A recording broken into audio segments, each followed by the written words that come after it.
So good to hear everybody chanting, hear your voices there at Nebraska Zen Center. I'm so grateful to all of you and those of you online as well. Thank you so much for being with us at such a difficult and challenging time for many, many of us, really for all of us. So much discontent, so much dis-ease in our lives and in our culture. And Nebraska Zen Center is a place that we can go for real refuge in these difficult times. And I thank Carol, our resident priest at present, for holding our space for us, for you all to come and gather, as well as so many of you. I heard George there doing a wonderful job just gathering everybody together. Benji leading us in the chanting.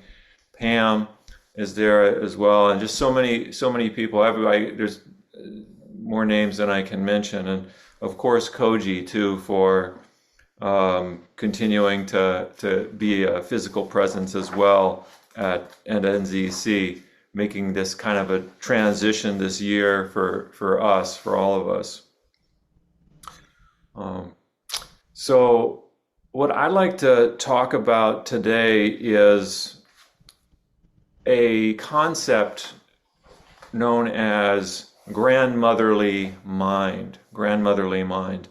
And I've been sharing about the the instructions for the cook, the instructions to the cook, an ancient fascicle by Zen Master Dogen on how to cook our lives, how to cook, but how to cook our lives. And one of the, I think, things that Zen really has to teach us is a very practical, oriented spirituality, a very practical spirituality. Many of us might not think of ordinary activities like cooking, like chopping vegetables, like washing rice or boiling beans as a sacred activity. But for Zen Buddhism, this is where the sacred manifests. And certainly we can see evidence of that in Dogen's writings, in particular on the writings of the Tenzo Kyokun. And he gives us such practical instructions about what to think about when we're engaged in the very, very ordinary activity of cooking a meal for others. And it's something that any one of us can relate to. Even though Dogen's speaking to monks, he's speaking to primarily to monks. This fascicle on the Tenzo Kyokun is absolutely relevant for our lives as well. I don't live a life of a monk, although I'm wearing a monk's robe and I have the shaved head. Don't let that fool you. We are all equal here. I have a family and I'm cooking for them, and I think about Dogen, what he says when we're cooking, as a way to guide my mind, as a way to feel a sense of connectedness to something greater than myself, but also in a very concrete way. And I think that the teachings on grandmotherly mind are so helpful for us, helpful not, are exactly the kind of teaching that we need for this moment, not just for us when we're cooking, but for this moment in our history, for this moment in American history. We need to understand, we need to contemplate grandmotherly mind, what it means.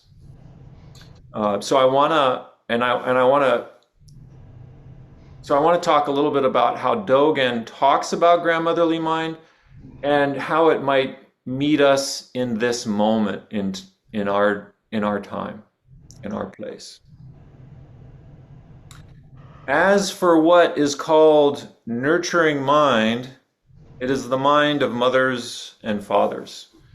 This is a translation from Taigen Leighton and Shohaku Okamura's translation of the Tenzo Kyokun. And they use the translation nurturing mind. Nurturing mind. However, if you look at the specific Chinese characters for this, they are robashin. In Japanese, it's pronounced robashin. That beginning one is the ro, same ro as in roshi. Ro means old. And in our culture, unfortunately, old has negative connotations. But in Asian culture, ro means it's another way of talking about someone who's venerable, somebody who should be venerated. It's another way of talking about not just a teacher, but a Buddha. So I think that gets missed here in the translation of nurturing mind. Ro means old, bashin, robashin. Obasan is a very kind and beautiful way of talking about an old lady.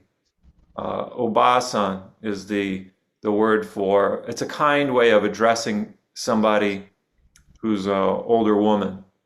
And robashin means venerable old woman, right? Or old woman, basically. You can say robashin is a venerable or an old woman, meaning a venerable woman. So, and shin, the word shin itself, as I've said many times before, shin is often translated as mind, but it is also equally translatable as heart.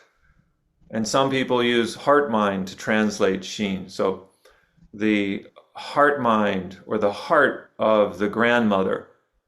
My teacher, from what I remember her saying, she referred to this as grandmotherly mind. So I use that word grandmotherly mind when I'm referring to this particular mind. And in the Tenzo Kyokun, if you recall, I've been talking about this, that Dogen gives specifics about how to cook, but then towards the end of this fascicle on cooking, he gives us very clear instruction on not just how to cook, but the attitude, not just the what of cooking, right? The concrete details of do this, then do this, then do this. Then at the end, he talks about what's the attitude, what's the mental state that we want to bring into the kitchen when we're cooking. And he gives three of them. He gives joyful mind, which I talked about last time, robashin, grandmotherly mind, and the third one, which I'll talk about next time I'm with y'all, is big mind. All right, so these three minds are the feeling that we want to bring into our lives.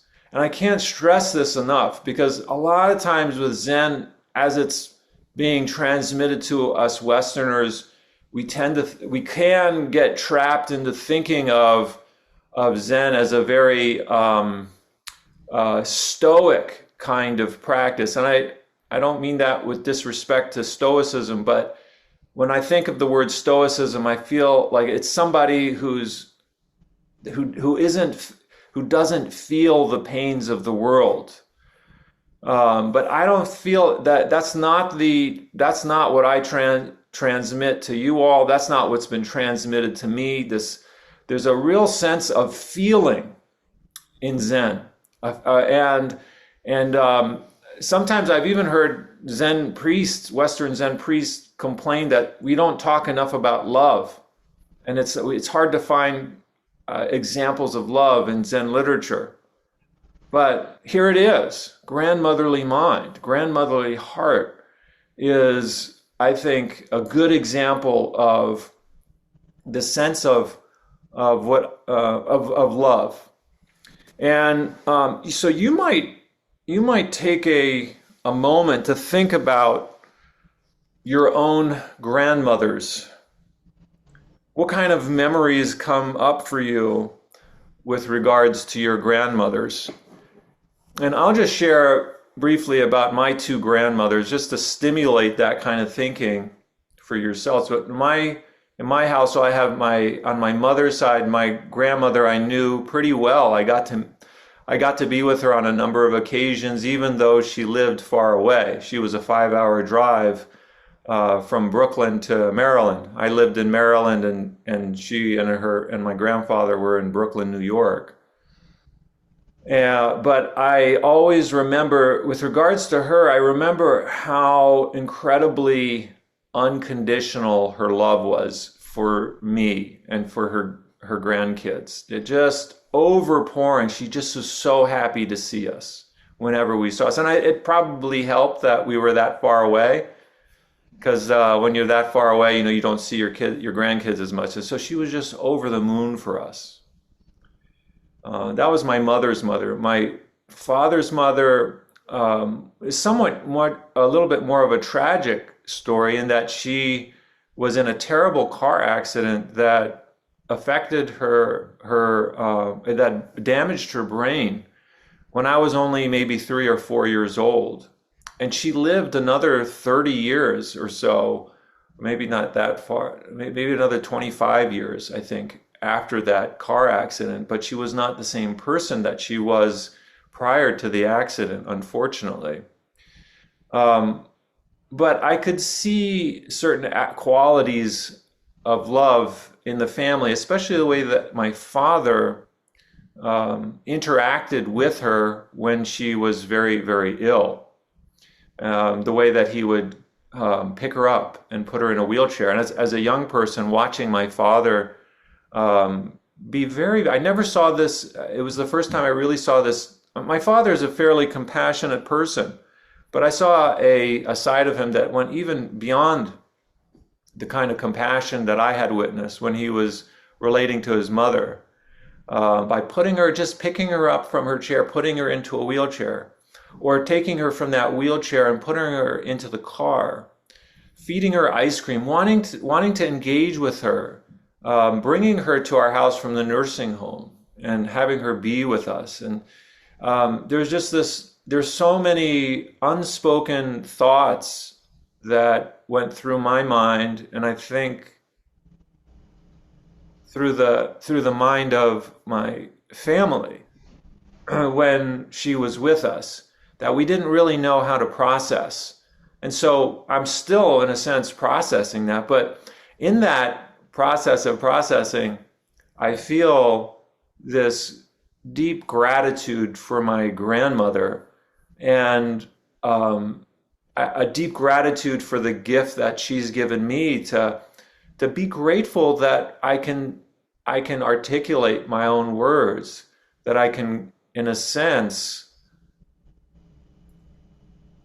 regulate my emotions in a way that she was not able to because of her brain injury. And so I sometimes I walk with her. Sometimes I walk with her, and I take her place, in a sense. I let her be in my mind. I let her be in my mind, because her mind wasn't able to function the way I think she would have wished. So I said, Grandma, you can be in my mind. So I wanted to give us a chance here, maybe to think about and talk about amongst yourselves for the next few minutes. Maybe split off into groups of two, and if we can, with the I don't know if we can do it with the folks that are with us online, but maybe go into breakout rooms, groups of two, and then come back in like 5 minutes and just share your experiences with your grandmothers, if you've had them. And I recognize too that maybe some of you haven't had a relationship with a grandmother. I don't know if that's the case or not. And I recognize too that maybe some of the relationship with your grandmother wasn't maybe the way I'm describing it. And it's okay. That's okay. The idea here is to I just like to get a sense of where you guys are with your grandmothers. all right, and to start thinking and talking about that. Okay, so I don't know if somebody can help me out here um, with a breakout. Yeah, thank you for that, Sarah. Beautiful, beautiful. Right. Well, so I guess the qualities, those are some wonderful characteristics that we've heard. There's also, like I mentioned before, there are people who haven't had really positive experiences with their grandmothers or mixed experience with their grandmothers. Um, but I think for the sake of this text, I want to associate the grandmotherly mind with two qualities in particular. And if you don't find these qualities in your grandmother, then think about somebody who you might find these qualities in. The qualities I'm thinking of, the first one is non-fear. Non-fear.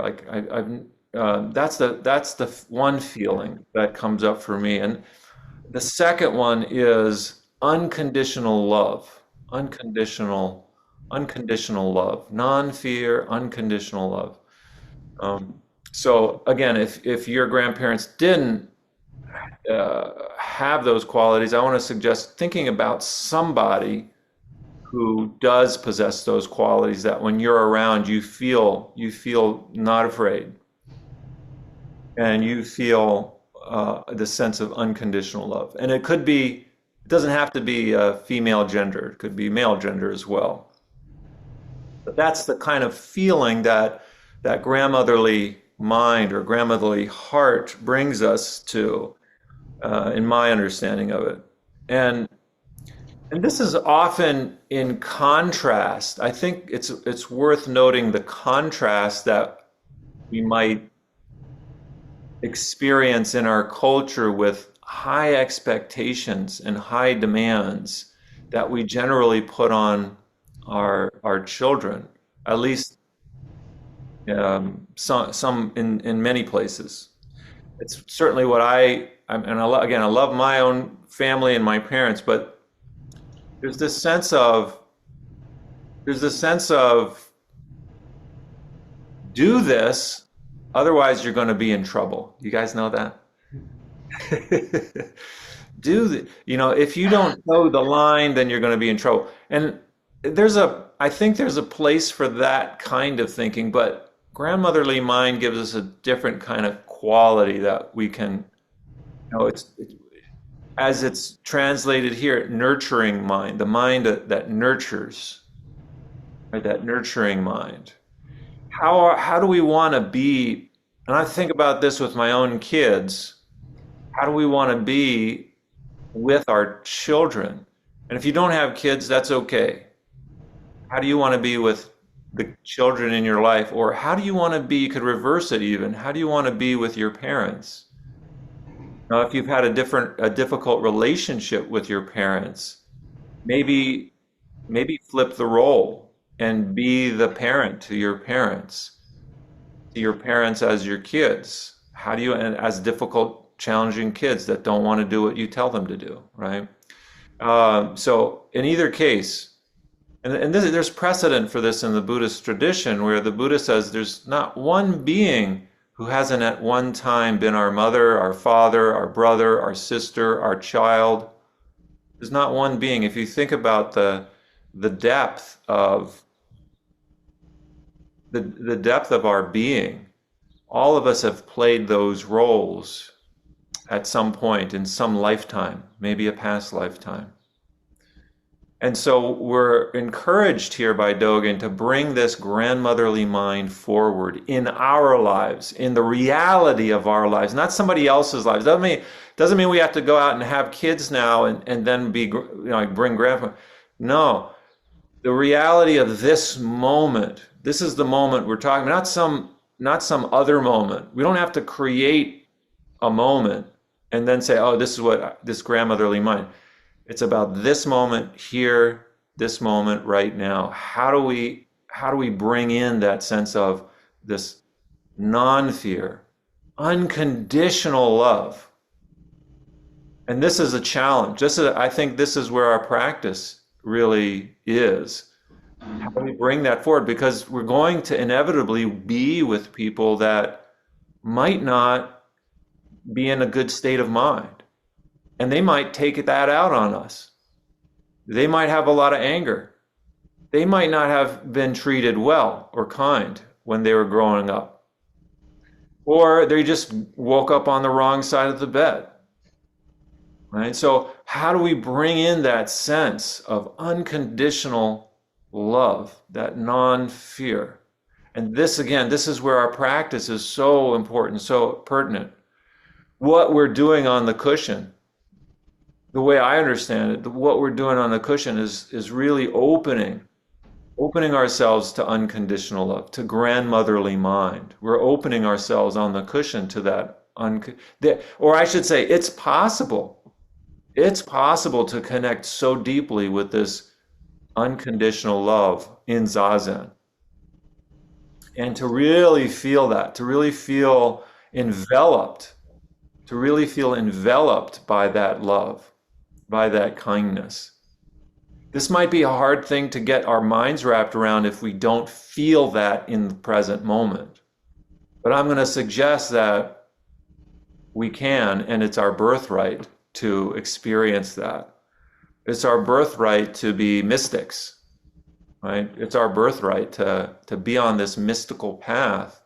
And through Zazen, through the silence of sitting, to have that kind of experience in our meditation practice. We don't, in Zen, we're kind of reluctant to talk about having any kind of mystical experiences. But I feel like we're mature enough at this stage to be able to just say it. We're not going to get attached to these things because they're very fleeting. However, we can look for them. We can experience them. When we do experience them, we can relish them. We can know that there's something greater out there, that we are loved beyond our comprehension, beyond our imagination, even beyond our wishes, that we are so loved by this universe. And that's why, we wouldn't be here otherwise. And it's almost like there's a block or a wall between our minds and that unconditional love, just wanting to pour into us. It just wants to, but there's some real serious inhibitions. There's some real serious walls that we erect, and they often stem from our childhood. So this path of Zen is potentially a healing path. I'd like to share a little bit now about the history and philosophy. So we're going to bring in a philosophical element here to help give us some more context for Dogen's use of what I think is more context for Dogen's use of this word grandmotherly mind. Because Dogen, after all, he was celibate. He didn't have children. Why does a celibate monk invoke the grandmotherly mind, the Robashin? So if we look historically, there is a real hurdle for Buddhism to go from a country, namely India, that celebrated these celibate monks that were looking to attain enlightenment. There was a hurdle for Buddhism to go into countries like China, Korea, and Japan that honored the centrality of family, the family life, family being the center. And I want to give a cultural, or some might say a religious perspective on the centrality of the family. This is the second verse from the Analects of Confucius. Master Yu, this is one of Confucius's students, I believe, said, quote, It is a rare thing for someone who has a sense of filial and fraternal responsibility. So filial having to do with family, fraternal having to do with one's siblings. It's a rare thing for someone who has a sense of filial and fraternal responsibility to have a taste for defying authority.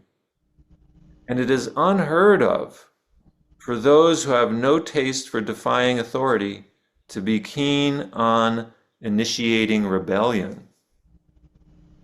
This statement, I think if you really start to study it and think about it the way that I have over the past several years, it's a foundation for Chinese, Korean, Japanese, and Vietnamese culture. It's a foundation. It's basically saying that the family is a microcosm of the country. This is a mind-blowing concept if you really think about it. The family is a microcosm, a small universe that is a mirror of the macrocosm of the country. And what this verse is saying in the Analects of Confucius is that the way that our relationships are in our family is a reflection of the way in which our relationships are in the political scene. And I mean that deliberately, in the political scene, in the state.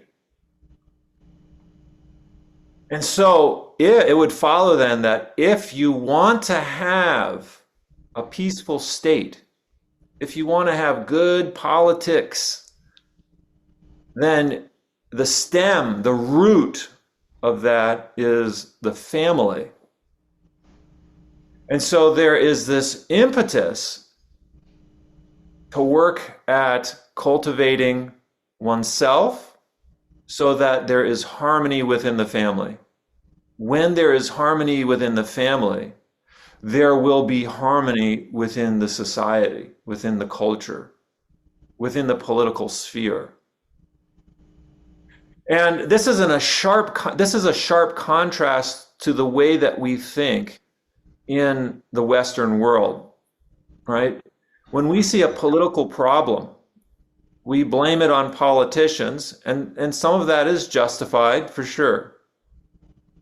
But we often are left feeling helpless as to anything that we can do about it.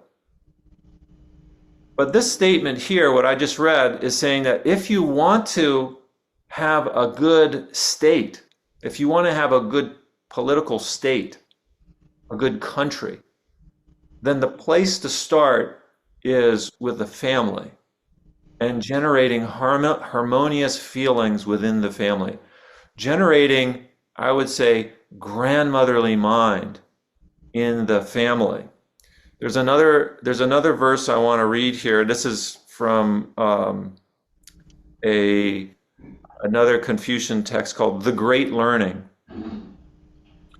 Those in antiquity who wish to illuminate luminous virtue throughout the world would first govern their states, the states meaning the country. Wishing to govern their states, they would first bring order to their families. Wishing to bring order to their families, they would first cultivate their own persons. Wishing to cultivate their own persons, they would first rectify their minds. Wishing to rectify their minds, they would first make their thoughts sincere. Wishing to make their thoughts sincere, they would first extend their knowledge. The extension of knowledge lies in the investigation of things. Here you see another place where beginner's mind shows up. Like that's the heartbeat of wellness in a family. This beginner's mind, this extension of knowledge, to never give up on learning. And then the other word that's used here is sincerity, right? To make their thoughts sincere, to have sincerity. And this makes us reflect. It makes me reflect on my own family. And how can I be as sincere as possible with my parents, as well as my children? How could I be as sincere as possible with my siblings? How can I really cultivate love in my own family, not just my immediate family, but my extended family as well? This is a challenge. I want to offer this as a challenge to all of you. I've taken this up as a challenge for me personally. And one of the ways I'll share with you that I've been taking this up is by making it a point to call and try to talk with my nieces and nephews at least once a month, at least once a month. And also making regular calls to my brother and sister, which is a little bit easier for me. But my nieces and nephews a little bit more challenging. And I know that everybody has challenges in their family. You might even feel like you're on the margins of your family. And so there, we can talk about what might be possible there if you want to. But if we're to take this particular way of thinking seriously, then the family is the place to begin. And to me, that's where the hope lies. And this is not to discourage us from trying to make changes to our state, to our country that are for the better. But if we want to do that, right, I'm assuming that we want to live in a more harmonious society, then a great place to start is with our family. And if that seems like overwhelmingly difficult place to begin, well, think about the sincerity it talks about and the investigation of things to develop that beginner's mind. But this beginner's mind is linked to something bigger than just the atomistic self.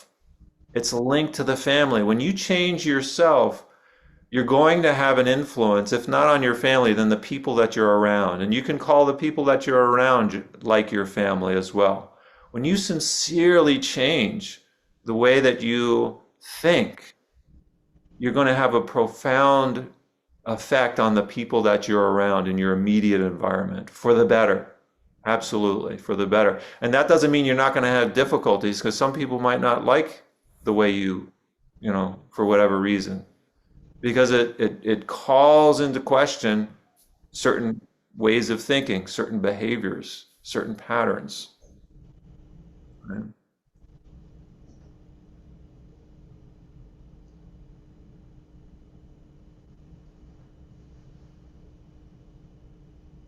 So, again, from a philosophical perspective, how could the Chinese mind welcome a tradition like Buddhism, where the ultimate aim is to leave home and attain enlightenment?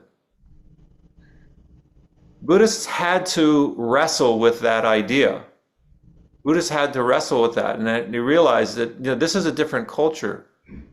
We can't expect the Chinese to just go along with our idea of leaving home without some understanding of where they're coming from. So this is how the Zen lineage began. It began in China. We have this lineage that goes back to the Buddha. It goes back from, each transmitted teacher has a teacher that has a teacher, and these teachers are all recorded through Japanese history, through Chinese history, and through Indian history, ending with the Buddha or beginning with the Buddha. And so the way of thinking about the Buddha for those who leave home, but as well as for any of us, is that the Buddha is like a father or a great, great, great grandfather. The Buddha becomes your the Buddha household. You enter, so you're leaving your familial home and you're entering into the house of the Buddha. That's how Buddhism deals with this particular aspect of Chinese culture. Right? It doesn't get rid of it. It doesn't say, hey, you know what? It's not a good idea to have family and all that stuff. It doesn't say that. It just changes the the energy. It changes the focus. It says, yeah, let's maintain this good thing that there is in Chinese culture, and let's augment it and say, listen, what you're doing by your wish to attain enlightenment and leave home, and again, this is for monks, granted, is you're entering into the Buddha's household, and Buddha becomes your father. And in fact, monks and nuns, they saw their teachers as their mother or father, as they would see their mother or father. This might be a very difficult thing to get our heads wrapped around as Westerners, and I totally respect that. I do personally, I do see my teacher as a kind of spiritual mother to me.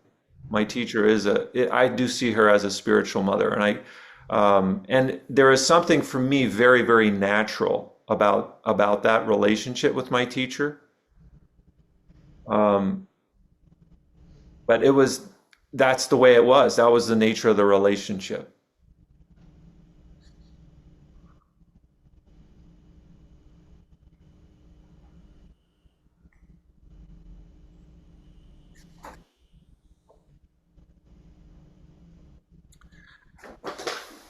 So maybe the last thing I want to bring in here is that in this cultural worldview, the individual is embedded in a network of relationships. Um, there is no such thing as the individual that exists autonomously in in pre-modern Asian culture. That doesn't exist in the same way that it does for us in Western culture. And I'm not suggesting that we get rid of that kind of individualism that we have here in the United States that's so prominent. What I am suggesting, though, is that we balance it with a sense of a kind of a more of a family orientation of bringing harmony into our relationships as part of our practice. Because one of the pitfalls I think for Westerners and for Americans coming to Buddhism and to Zen in particular is that we look through these eyes of the radical individual, the hyper individual, and we see the practice, or at least the pitfall is that we see the practice only in terms of ourself, and we might not see those embedded relationships that the practice has always been in prior to it coming outside of Asia. And to give you an example of this sense of the power of the family, of the filial, this sense of filial piety, the extent that it can go. This is something from the Western inscription. Chiang Sai's Western inscription reads, "Heaven is my father and earth is my mother." So see already there's this extension of the father and mother to the universe itself. When they use the word heaven here, it's not referring to an afterlife. It's referring to a principle, a sense of purpose, that each of us is born here with a sense of purpose. So heaven is referring to that sense, that clarity of understanding the will of heaven. And heaven is both this idea of the sky and the stars are circling around us, but also the sense of pattern and purpose in our lives. Heaven is my father, earth is my mother, and even such a small creature as I find an intimate place in their midst. We have a place here. We're not just isolated individuals kind of doing our own thing. What we do matters. Therefore, that which extends throughout the universe I regard as my body, And that which directs the universe I consider my nature. All people are my brothers and sisters, and all things are my companions. Right? So this deep sense of family, it goes beyond the immediate family. So for those of us who might not have this ability to communicate with their immediate family, this is going even beyond that sense of family, bringing that sense of family to everybody that we're with.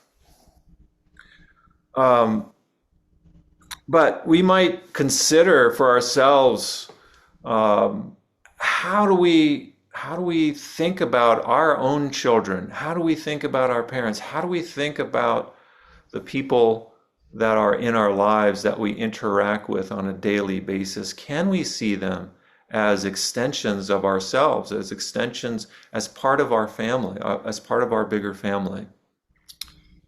So I think I'll end on that note and just put a plug in for really invoking grandmotherly mind, the sense of non-fear, the sense of unconditional love. When it's there, if that's there for all of us, wow, we've got some major transformation happening right there.